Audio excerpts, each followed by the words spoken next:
Pips! Gusto niyo bang mag-hike? Tara, G! Ngayong araw ay dadalhin ko kayo sa Mount Ulap, Itugon, Benguet.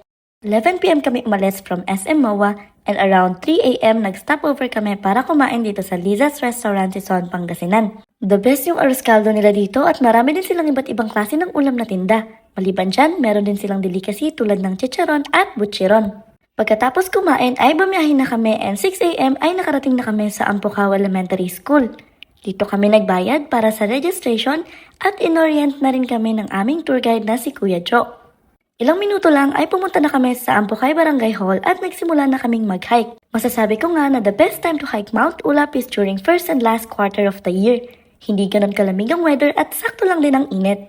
Marami din sa group namin ng beginners tulad ko kaya inabot kami ng 3 hours bago marating ang first peak na tinatawag niyang Ambanaw Paway na may taas na 1,788 meters above sea level. Pagkatapos niyan ay nagtungo na nga kami sa second peak at inabot ng 1.5 hours bago namin narating ang Gungal Rock na may taas na 1,814 meters above sea level. And finally, Mount Ulap is just 1.1 kilometers away, kaya naman within 1 hour ay narating na rin namin ang third peak o ang Mount Ulap na may taas na 1,846 meters above sea level. Ito nga yung pinakauna kong hiking experience at masasabi ko na sobrang worth it kahit na I'm always out of breath dahil sa steep slopes. Ilang minuto lang after namin marating ang third peak ay bumaba na kami at pumunta sa convenience store na tinatawag nga nilang 7-11.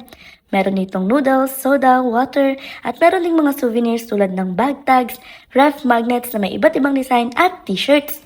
Bumili na nga kami ng ilang souvenirs at pagkatapos ay bumaba na.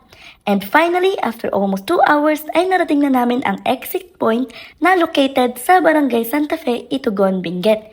Yun lamang po. See you sa next gala. Bye!